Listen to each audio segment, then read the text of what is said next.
இன்னைக்கு 22 August Hindu news paper பார்ப்போம்.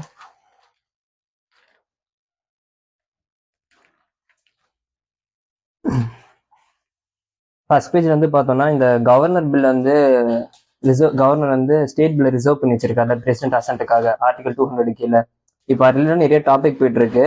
அவங்க என்ன சொன்னாங்கன்னா சுப்ரீம் கோர்ட் வந்து இது வந்து லெகிஸ்லேட்டிவ் ஆக்ட் இது உள்ள நீங்கள் வரக்கூடாது அப்படின்னு சொல்லியிருக்காங்க. பட் ஆனால் வந்து அதான் கேட்டிருக்காங்க, அப்போ வயலேஷன் நடந்தால் அதை பார்க்காம இருக்கிறதுக்கு சுப்ரீம் கோர்ட் இருக்கு அப்படின்ற மாதிரி கேட்டிருக்காங்க. இது எதுவும் கோர்ட்லாம் பண்ண முடியாது, ஜஸ்ட் வந்து எவால்வ் ஆகிட்டே இருக்கு அந்த நியூஸ் கொஞ்சம் கொஞ்சமாக பார்ப்போம். நெக்ஸ்ட் வந்து ஜிஎஸ்டி ஸ்ட்ரக்சர் வந்து 2 ஸ்லாப் 2 ரேட்ஸ் வந்து கம்மி பண்ணுறதாகவும் சொல்லியிருக்காங்க. அது இன்னும் ஆகும், எவ்வளோ ஆகிட்டே இருக்கும், இது பார்ப்போம் இன்னொன்று. அப்புறம் அதே மாதிரி ரஷ்யாக்கு நம்ம ஆயில் வாங்குறது வந்து ஜெய்சங்கர் வந்து மாஸ்குள்ள சொல்லியிருக்காங்க. ஸோ அதான் திருப்பி நம்ம நியூஸ் இன்னும் கூட இருக்கு, சைனாவோட இந்த எஸ்யூ சம்மிட் வருது ரீசெண்டாக. ஸோ அதுக்குள்ளேயும் வந்து நம்ம ஆர்ஐசி நேற்று கூட பார்த்தோம்ல, ட்ரையாங்கிள் வந்து கிரியேட் ஆகுமா அப்படின்னு சொல்லிட்டு பார்ப்போம். நெக்ஸ்ட் தேர்ட் பேஜில் வந்து பார்த்தோம்னா marine elite force olive Ridley turtles அப்படின்னு சொல்லியிருக்காங்க. ஆலிவ் ரெட்லி டர்ட்டில்ஸ் நமக்கு ரொம்பவே இம்பார்ட்டன்ட். ஏன்னா வந்து ஈஸ்ட் கோஸ்ட் ரீஜனில் இந்த ப்ரீடிங் சீசன் எல்லாமே வந்து அவங்க வருவாங்க. அதே டைம் வந்து இப்போ அவங்களோட டெத் ரேட்ஸுமே வந்து அதிகமாக இருக்கு. அவங்களோட கேரக்டர்ஸ்லாம் வந்து நிறைய வந்து கடலோரத்துலேயே இருக்கு அப்படின்னு சொல்லியிருக்காங்க. ஸோ இதுக்கு ரீசன்ஸ் என்னென்னு சொல்லிட்டு பார்த்தா ஜென்ரலாகவே இருக்க ரீசன்ஸ் தான். நார்மலாக சொல்லுவோம்ல, என்னன்னா வந்து ஃபிஷிங் நெட்ஸ் இருக்கிறது, அதுக்கப்புறம் மெரைன் டெப்ரிஸ், அப்புறம் வந்து பிளாஸ்டிக் இன்ஜெக்ஷன், இந்த மாதிரி அன்ரெகுலர்ட் கோஸ்டல் டெவலப்மெண்ட் ப்ரோக்ராம்ஸ், இது எல்லாமே எதுக்கு ரிலேட் ஆகுதுன்னா அவங்களோட லிவ்லிஹுட், அதாவது அந்த ஆலிவ் ரிட்லி டர்ட்டில்ஸோட லிவ்லிஹுட பாதிக்குது. ஸோ இந்த ஆலிவ் ரிட்லி டர்ட்டில்ஸ் வந்து ஐயூசிஎன் ஸ்டேட்டஸ் என்ன, அதுக்கப்புறம் நம்ம கிட்ட இருக்க கன்சர்வேஷன் ப்ரோக்ராம்ஸ் ஏதாவது அவங்க இருக்காங்களா அப்படின்னு சொல்லி நம்ம செக் பண்ணிக்கணும். இவங்க வந்து இப்போ மெரைன் எலைட் ஃபோர்ஸ் போட்டிருக்காங்களே, இவங்க எதுக்குன்னா மெயினா வந்து அந்த கடலோரமும் அந்த கோஸ்ட் ஏரியா இருக்கிற சைட்ல இந்த ஆலிவ் ரெட்லி டர்ட்டில்ஸை ப்ரொடெக்ட் பண்றதுக்காக இவங்க வந்து எல்லாத்தையும் மானிட்டர் பண்றாங்க. வைல்ட் லைஃப் கிரைம் பிரான்ச்சாகவும் சரி எல்லாமும் மானிட்டர் பண்றாங்க. இவங்களோட டிஸ்டன்ஸ் எதுனா 5 நாட்டிகல் மீட்டர்ஸ் வரைக்கும் போறாங்க. அவ்வளவுதான். ஃபைன், இது ரொம்ப இம்பார்ட்டன்ட் இல்லை, ஜஸ்ட் சும்மா தெரிஞ்சுக்கணும். நெக்ஸ்ட் சிஎம் வந்து நம்ம ஆல்ரெடி மிட் டே மீல் ஸ்கீம் வந்து தமிழ்நாடு பண்ணதை பார்த்துருக்கோம். இப்போ அதை வச்சு நம்ம வந்து ஸ்கீம்ஸ் நிறைய சென்டரையும் பண்ணிட்டு இருக்காங்க. இப்போ இந்த மிட் டே மீல் ஸ்கீம்ன்ற வந்து இந்த கேப்பபிலிட்டி அப்ரோச்னு சொல்லுவாங்க, ஒருத்தவங்களோட கெப்பாசிட்டி இம்ப்ரூவ் பண்ணி அவங்க வந்து எஜுகேஷனுக்கு கொண்டு வர்ற மாதிரி. ஸோ இப்போ இந்த மிட் டே மீல் ஸ்கீம்ல பிரேக்ஃபாஸ்ட் அப்படின்றத ஒன்று ஆட் பண்றதுமே இன்னுமே இது பெட்டரா பண்ண முடியும். அதாவது வந்து ப்ராப்பரா வந்து ஒரு குழந்தைங்களுக்கு சில்ட்ரன்ஸ்க்கு வந்து நியூட்ரிஷன்ஸ் போயிடுச்சுனாலோ இல்லை அவங்களுக்கு தேவையான ஃபுட்டு ப்ராப்பரா போயிடுச்சுனாலோ எஜுகேஷன் ஆட்டோமேட்டிக்கா வந்து இம்ப்ரூவ் ஆகும் அப்படின்னு சொல்றது இந்த ஸ்கீமு. சும்மா ஒரு எக்ஸாம்பிள், நம்ம எத்திக்ஸ் ஆன்சர் எழுதும் போதும் இல்லை வந்து கவர்னன்ஸ் ஆன்சர் எழுதும் போதும் இது ஒரு ஸ்கீம் இருக்கு அப்படின்னு சொல்லிட்டு நம்ம அட்ரஸ் பண்ணலாம்.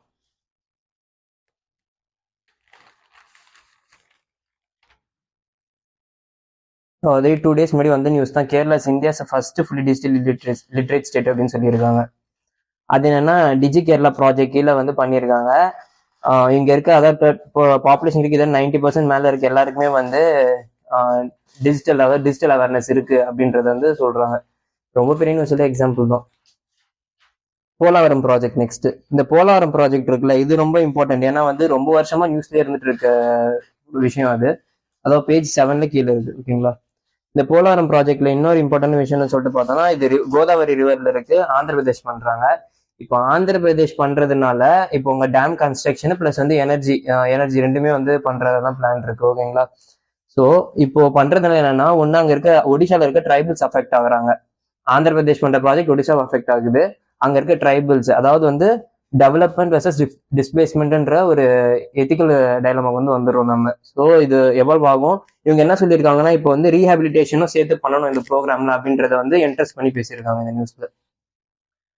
Next panchayat sets example cancer control model அப்படின்னு சொல்லியிருக்காங்க. ஸோ இது என்ன கண்ணபுரம் மாடல் அப்படின்னு சொல்லிட்டு சொல்றாங்க. இவங்க என்னன்னா எஃபெக்டிவா வந்து இப்போ உமன்ஸ் பிரெஸ்ட் கேன்சர் வந்து ரொம்ப ரேபிடா இன்க்ரீஸ் ஆயிட்டு இருக்கு. அதோட மெயின் ரீசன் என்ன பார்த்தா, யாருமே வந்து ஃபர்ஸ்ட் ஸ்டேஜ்ல இருந்து டிடெக்ட் பண்றது இல்லை. ஏன்னா வந்து அதுக்கான அவேர்னஸ் இல்லை. அதே மாதிரி சோஷியல் ஸ்டிக்மா இருக்கு கேன்சரை சுத்தி.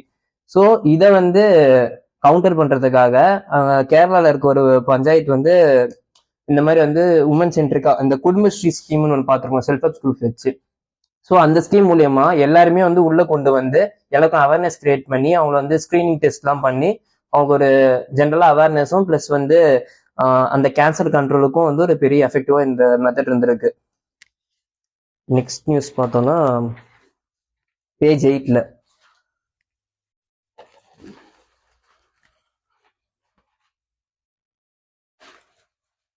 லாஃபர் பாலிடிக்ஸ் அப்படின்னு சொல்லியிருக்காங்க. இந்த நியூஸ் வந்து என்னன்னு சொல்லிட்டு பார்த்தீங்கன்னா, இப்போ ரீசெண்டாக 3 பில்லு கொண்டு வந்திருந்தாங்க. பிரைம் மினிஸ்டர், சீஃப் மினிஸ்டர்ஸ் அது அவங்கள ரிமூவ் பண்றதுக்கான ப்ரொசீஜர் வந்து ஹோம் மினிஸ்டர் வந்து லோக்சபால வந்து இன்ட்ரடியூஸ் பண்ணாங்க. இந்த மான்சூன் செஷன் முடிய போகுது. ஸோ இந்த டைம்ல இது எதுக்காகன்னு சொல்லிட்டு பார்த்தோம்னா, இதுல கிரிட்டிக் தான் பண்ணியிருக்காங்க இந்த ஆர்டிகல்ல. என்னன்னு சொல்லிட்டு மெயினா பண்ணியிருக்காங்கன்னு சொல்லிட்டு பார்த்தோம்னா, பிரைம் மினிஸ்டர் தான் வந்து சென்ட்ரல் ஏஜென்சியோட நோடல் அத்தாரிட்டியா இருக்க போற எதுவாக இருந்தாலுமே. ஸோ அந்த அத்தாரிட்டி யாரும் கவுண்டர் பண்ணி எதுவும் பண்ண போறது இல்லை. ஆனா வந்து இதுக்கு முன்னாடி நம்ம என்ன விஷயம் பார்த்திருக்கோம்னா, ஆப்போசிஷன் பார்ட்டி சீஃப் மினிஸ்டர் இருக்க இடத்துல வந்து எப்படி சொல்றதுன்னா வந்து அவங்கள வந்து ரிமூவ் பண்றதோ இல்ல வந்து எமர்ஜென்சி போடுறதோ, இது 1970s நடந்துட்டு இருக்கிறது தான் நம்ம இந்தியால. ஸோ இந்த மாதிரி விஷயம்லாம் நடக்குது. அப்போ வந்து இந்த லாவுமே அதுக்கு அலைன் பண்ற மாதிரி தான் இருக்கு அப்படின்னு சொல்றாங்க. வேற எதுவும் பெருசா இல்லை இதுல.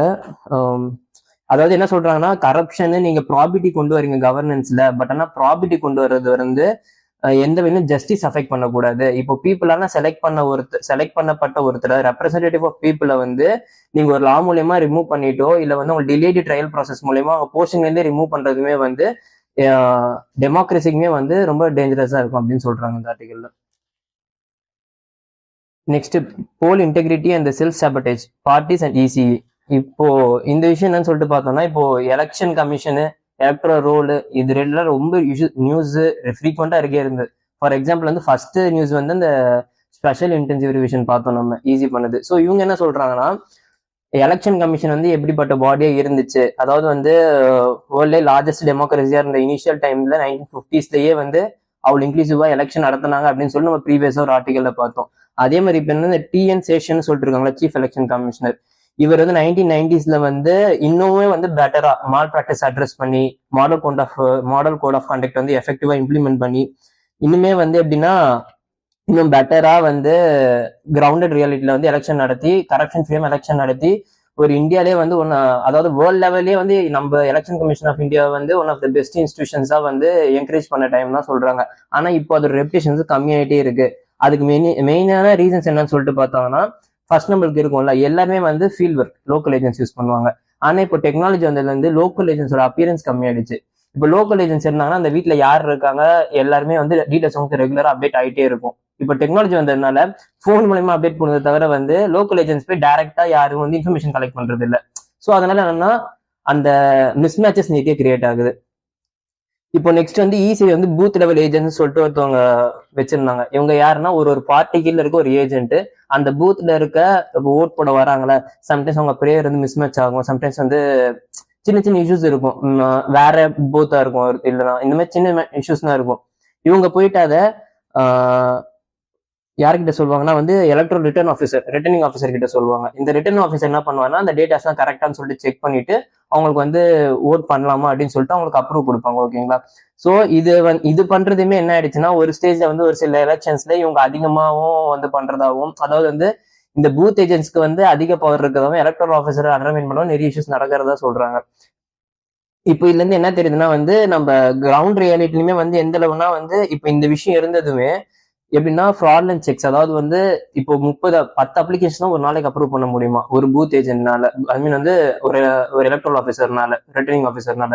ஸோ இந்த மாதிரி வந்து 30 அப்ளிகேஷன் கொடுத்தாலும் 10 அப்ளிகேஷன் தான் அப்ரூவ் பண்ண போறாங்க. ஸோ இந்த ஃபேக்ட் செக் பேலன்ஸ் வந்து இருந்துட்டே இருந்துச்சு.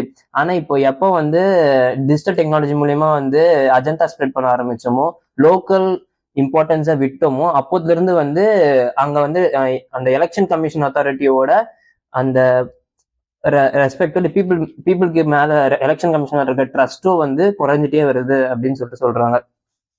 இப்போ திருப்பியும் எப்படி நம்ம வந்து கொண்டு வர்றது, திருப்பியும் வந்து எஃபிஷியண்டா எப்படி பண்றது அப்படின்னு சொல்லிட்டு பார்த்தோம்னா, லோக்கல் யூனிட்ஸ் வந்து இப்போ டார்மெண்டா இருக்காங்க, அவங்களை இன்னும் ஆக்டிவா பார்ட்டிசிபேட் பண்ண வைக்கணும்.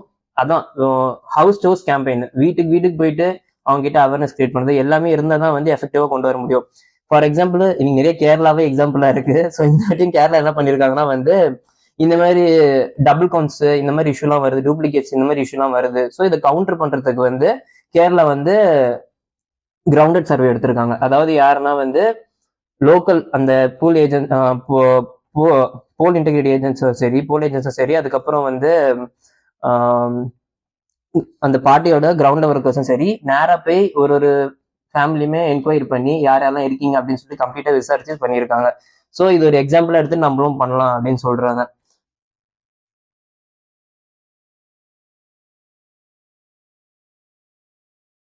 ஸோ நம்ம அதுதான் இப்போ வந்து என்னன்னா எலெக்ஷன் கமிஷன் வந்து ப்ரியாரிட்டைஸ் பண்ணி ஆகணும். என்னென்ன விஷயம்னா வந்து எந்த அளவு வந்து நம்ம கிரவுண்டோட ரேல் எடுத்துட்டு போறோமோ அந்த அளவு வந்து நம்ம நியூட்ரலாகவும் எஃபெக்டிவாகவும் வந்து எலெக்ஷன்ஸ் வந்து ரன் பண்ண முடியும் அப்படின்னு சொல்றாங்க. Next, justice is not about teaching someone a lesson. இந்த கஸ்டோடியல் டெத் அப்படின்னு சொல்லிட்டு வந்து பார்த்தோம். இது ரொம்ப வந்து ஃபெமிலியரா எப்பவுமே இருக்க டாபிக், எப்பவுமே வந்து கான்ட்ரவர்சியலான டாபிக்மே இது. ஜுடிஷியரி பல டைம் சொல்லிட்டாங்க இந்த மாதிரி வந்து கஸ்டடி டெத் பண்ணக்கூடாதுன்ட்டு. ஆனா இப்ப என்னன்னா ஹைகோர்ட்டே வந்து ஒரு ஜட்மெண்ட் வந்து கொடுத்துருக்கு. எங்கன்னா வந்து சத்தீஸ்கர்ல என்ன சொல்லிருக்காங்கன்னா, அவங்க 2 பேர் யாரோ வந்து பப்ளிக் நியூசன்ஸ் கிரியேட் பண்ணிருக்காங்க. அவங்கள கூப்பிட்டு வந்து அடிச்சதுக்கான வெளிக்காயம் எதுவும் இல்லை, உள்காயமா தான் இருக்கு. ஆனா இறந்துட்டு இருக்காங்க 2 பேருமே. சோ இது என்ன சொல்றாங்கன்னா, ஹைகோர்ட் என்ன சொல்லியிருக்குன்னா வந்து டு டீச் லெசனா, இது இது எந்த வகையில வந்து லெசனா இவங்க வந்து கன்சிடர் பண்ண முடியும், அதாவது வந்து ஐ ஃபார் ஐ நீங்க எல்லாத்துக்கும் எப்படி போக முடியும் அப்படின்னு சொல்லியிருக்காங்க. இப்போ வந்து இந்த இந்த கஸ்டடி டெத் செஞ்சுமே most of all custody death செஞ்சு எது எடுத்தாலுமே நம்ம அதுல அஃபெக்ட் பண்றவங்க யாருன்னு பார்த்தா ஃபர்ஸ்ட் வந்து இந்த தலித், ஆதிவாசிஸ் அண்ட் புவர், இவங்க தான் வந்து மெயினா அஃபெக்ட் ஆகுறாங்க. அதுவும் அந்த ஹையரத்துல யார் இருக்காங்கன்னு பார்த்தா அந்த டாமினன்ட் கேஸ்ட், அந்த இடத்துல யார் டாமினண்டா இருக்காங்களோ அவங்க தான் பிளேஸ் ஆயிருக்காங்க. ஸோ இந்த மாதிரி விஷயம் இருக்கும் போது வந்து நம்ம இந்த கேஸ்ட் கூட என்ஃபோர்ஸ்மெண்ட், அதாவது இந்த கேஸ்ட் ரிலேட்டடா இருக்க இந்த விஷயத்த வந்து நம்ம ஓவர்டேக் பண்ணணும். அது சுப்ரீம் கோர்ட்ஸ் வந்து பல judgments of D K Basu case, அதுக்கப்புறம் வந்து அசோக் கே ஜோஷி கேஸ், அதுக்கப்புறம் முன்ஷி சிங் கௌதம், இந்த மாதிரி எல்லா கேஸ்லயுமே வந்து திருப்பி அப்டேட் பண்ணது என்னன்னா ரேஷனலா இருங்க, கஸ்டடி டெத்ஸ் வரக்கூடாது. இப்போ இந்த மாதிரி டு டீச் லெசன் அப்படின்னு சொல்லிட்டா சின்ன சின்ன விஷயத்துக்கு கூட நாங்க உங்களோட லெசன் நாங்க வந்து உங்களுக்கு டீச் பண்றோம், ஏதாவது வந்து நீ பண்ண தப்பு அப்படின்றத புரிய வைக்கிறதுக்காக நாங்க பண்றோம் அப்படின்னு சொல்றது வந்து கான்ஸ்டியூஷன் மொராலிட்டியே வந்து டிஸ்டர்ப் பண்ற மாதிரி ஆயிடுது. நம்ம கான்ஸ்டியூஷன் கன்சைன்ஸ் அப்லோட் பண்றதா வந்து மெயினான விஷயம். அது என்னது ஜஸ்டிஸ், ஈக்குவாலிட்டி, ஃப்ரெட்டர்னிட்டி. இதுக்கு வந்து எல்லாத்துக்குமே அகேன்ஸ்டா இருக்கு அப்படின்னு சொல்லியிருக்கு.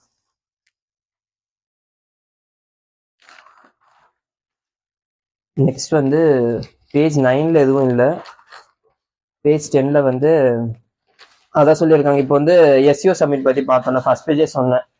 ஸோ இந்த எஸ்இஓ சப்மிட் என்னன்னா இப்போ திருப்பியுமே வந்து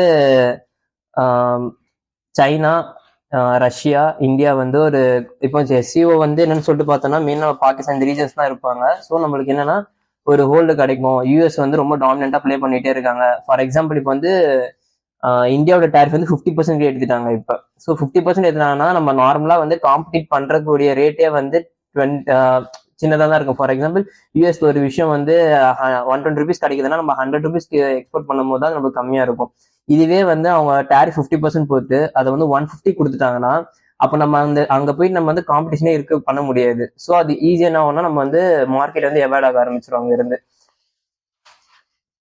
ஸோ பார்ப்போம், இது நியூஸ் வரும். எஸ்இஓ சப்மிட் இருக்கு, எஸ்இஓ சப்மிட் வந்து இன்னும் எவ்வளவு பக்கம் பார்ப்போம். அப்புறம் universal registration of birth deaths. இப்போ ரெஜிஸ்டர் ஜெனரல் ஆஃப் இந்தியா இருக்காங்களா, இவங்க வந்து என்ன சொல்லிருக்காங்கன்னா எல்லாருமே வந்து ரெகுலரா வந்து பர்த்தை வந்து ரெஜிஸ்டர் பண்ணுங்க அப்படின்னு சொல்லிட்டு ஒரு ஜெனரலா ஒரு இன்ஸ்ட்ரக்ஷன் மாதிரி கொடுத்துருக்காங்க, இன்ஸ்ட்ரக்ஷன்ஸ் மாதிரி. இது என்னன்னா வந்து ஒரு ஹாஸ்பிட்டல்ல வந்து ஒரு பர்த் நடந்த 21 டேஸ்க்குள்ள வந்து ரிப்போர்ட் பண்ணும் அது, சரிங்களா. அதுக்கு வந்து registration of birth and death act 1969 கீழே வருது. அதே மாதிரி இந்த ஆக்ட் வந்து 2020 அமெண்ட் பண்ணியிருக்காங்க. அது என்ன அமெண்ட் பார்த்தோம்னா டிஜிட்டலாகவும் வந்து நீங்க இதுக்கப்புறம் ரெக்கார்ட் பண்ண முடியும், ஆர்ஜிஐ போர்ட்டல் மூலியமா டிஜிட்டலாவுமே வந்து பர்த் டெத் வந்து ரெக்கார்ட் பண்ண முடியும் அப்படின்னு சொல்லிட்டு பண்ணியிருக்காங்க.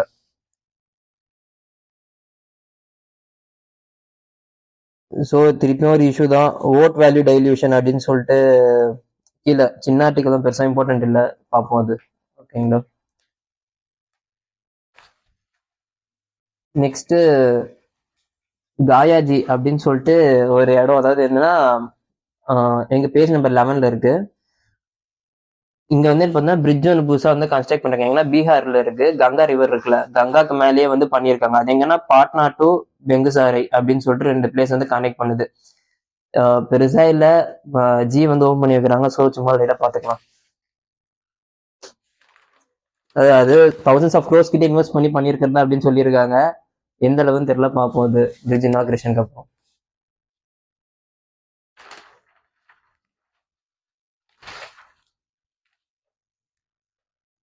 நெக்ஸ்ட் வந்து நம்ம ஆல்ரெடி ரொம்ப திருப்பி திருப்பி படிச்ச நியூஸ் ஸ்பேஸ் எக்ஸ், அதுக்கப்புறம் வந்து ஆக்சியம் 4. ஓகேங்களா. இப்போ இந்த ஸ்பேஸ் எக்ஸ் நியூஸ் என்னன்னா, அந்த ஆக்சிஜன் லீக் அப்படி இருக்குது இருந்திருக்கு அப்படின்னு சொல்லியிருக்காங்க. இஸ்ரோ வந்து அதை ஐடென்டிஃபை பண்ணியிருக்கு. ஃபர்ஸ்ட் நான் கேட்டதுல இன்ஃபர்மேஷனே கொடுக்கல, இப்போதான் கொடுத்தாங்க அப்படின்னு சொல்லியிருக்காங்க. ஒன்றும் இல்லை, ஜஸ்ட் வந்து சும்மா தெரிஞ்சுக்கணும், அவ்வளோதான்.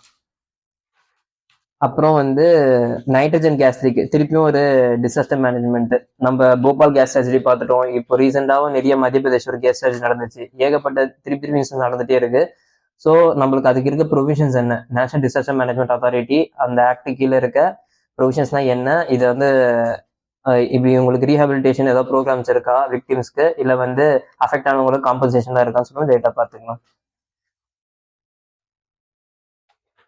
நெக்ஸ்ட் வந்து பேஜ் நம்பர் 13ல செபி வந்து regulated avenue for pre listing கம்பெனிஸ்ன்னு சொல்லியிருக்காங்க. ஸோ நம்ம ஒரு கம்பெனி வந்து பப்ளிக்கா போகுதுன்னா இனிஷியல் பப்ளிக் ஆஃபரிங் சொல்லுவாங்க. அதுக்கு முன்னாடி ஒரு விஷயம் இருக்கும், என்னன்னா அந்த கம்பெனியோட வேல்யூ வந்து எவ்வளோன்னு சொல்லி டிஸ்கஸ் பண்ணலாம் அப்படின்னு சொல்றாங்க. இந்த விஷயத்த கிரே மார்க்கெட்னு சொல்றாங்க. அதாவது அந்த பையரும் செல்லரும் வந்து அந்த கம்பெனியோட ஒர்த் என்னன்றதை அனலைஸ் பண்ற இடம். இப்போ அதை வந்து ரெகுலேட் பண்ணிட்டா இந்தியா, அதாவது வந்து கவர்மெண்ட்டுக்கு வந்து பார்ஷலா ரெவன்யூ வரும் அப்படின்னு சொல்லியிருக்காங்க செபி. ஓகேவா, அவ்வளோதான். வேற எதுவும் நியூஸ் இல்லை, வரும். இது இன்னும் சொல்லலை, பண்றதா சொல்லியிருக்காங்க. இப்போ நம்ம சொன்னதுதான், Trump tariff will encourage Indian firms to look beyond US. US இவ்வளோ டேரிஃப் போட்டால் நம்ம எங்க அங்கே இருக்குது ஃபர்ம்ஸ்லாம் வந்து வேற இடத்துக்கு மூவ் ஆகுறது தான் நமக்கு ஆப்ஷனாக இருக்கும், பெட்டராகவும் இருக்கும் நமக்கு. நெக்ஸ்ட் ராஜ்யசபா வந்து அந்த real money gaming ban bill வந்து அப்ரூவ் பண்ணிட்டாங்க. ஸோ வந்து பிரசிடென்ட் கிட்ட போயிடுச்சு. இப்போ இதுல என்னன்னா விஷயம், இந்த digital personal data protection act, அதுக்கப்புறம் information technology guidelines, digital media ethic rules, இந்த மாதிரி நிறைய விஷயம் சொல்லியிருக்காங்க. இந்த டிஜிட்டல் மீடியா எத்திக் ரூல்ஸ் என்ன லைட்டாக ஒரு கிளான்ஸ் பார்த்துக்கிட்டோம்னா நம்ம வந்து எக்ஸாம்ஸ்ல வந்து எழுதுறதுக்கோ எல்லாத்துக்குமே யூஸ்ஃபுல்லா இருக்கும். சும்மா ஒரு கிளான்ஸ் ஏதாவது போகும்போது மென்ஷன் பண்ணுறதுக்கு ஈஸியா இருக்கும் ஆன்சர்ல. நெக்ஸ்ட் பேஜ்ல வந்து Ukraine man action Italy over Nord ஸ்ட்ரீம்னு சொல்லியிருக்காங்க. உக்ரைன் மேன் அரெஸ்ட் ஆனது மேட்டர், நமக்கு நார்த் ஸ்ட்ரீம் பைப்லைன் மட்டும் இம்பார்ட்டன்ட். அது எங்க கனெக்ட் ஆகுது, ரஷ்யா ஜெர்மனி கனெக்ட் ஆகுது. இந்த நார்த் ஸ்ட்ரீம் பைப்லைன் வந்து அந்த உக்ரைனியன் வார் போகும்போது வந்து ரொம்ப அஃபெக்ட் ஆன ஒரு விஷயம். ஸோ இது என்னன்னு கொஞ்சம் லைட்டா பார்த்துக்கிறது நல்லது நமக்கு. அதுக்கப்புறம் சைனா பாகிஸ்தான் எக்கனாமிக் காரிடார், இது ரொம்ப கான்ட்ரவர்ஷியலானது. பெல்ட் அண்ட் ரோட் இனிஷியேட்டிவ் வந்து சைனா பண்றது கீழே வரும் இது. ஸோ இது இந்தியாவோட சொவர்னிட்டியை பாதிக்குதுன்னு சொல்லிட்டு தான் மெயினான விஷயமே. அதை இந்தியா வந்து ரொம்ப அப்போஸ் பண்ணிட்டே இருக்கிறது. ஏன்னா வந்து அந்த சிபெக் லைன் வந்து கரெக்டாக ஜம்மு அண்ட் காஷ்மீர் டாப், அதாவது பாகிஸ்தான் ஆக்குபைட் காஷ்மீர்ல மேலே போகும். ஸோ இது வந்து என்னன்னா இந்தியாவோட சொவர்னிட்டியை பாதிக்குது அப்படின்னு சொல்லிட்டு சொல்லியிருக்காங்க. ஆனா சின்ஸ் சைனா வந்து பண்றதை பண்ணிட்டே தான் இருக்காங்க, அவங்க வந்து அந்த ப்ரோக்ராம்ல எக்ஸ்டெண்ட் பண்ணிட்டே தான் இருக்காங்க. நெக்ஸ்ட் ஈரான் வந்து ஒரு ட்ரில் எக்ஸசைஸ் லான்ச் பண்ணிருக்காங்க. ரொம்ப முக்கியம் கிடையாது, சொல்லியிருந்தாங்க. சஸ்டைனபிள் பவர் 1404 சும்மா சொல்லியிருக்காங்க. எக்ஸசைஸ் பெருசா இம்பார்ட்டன்ட்லாம் கிடையாது அது. ஓகே, இன்னைக்கு நியூஸ் அவ்வளோதான். ஸ்போர்ட்ஸ்ல எதுவும் இல்லை, அவ்வளோ. ஓகே.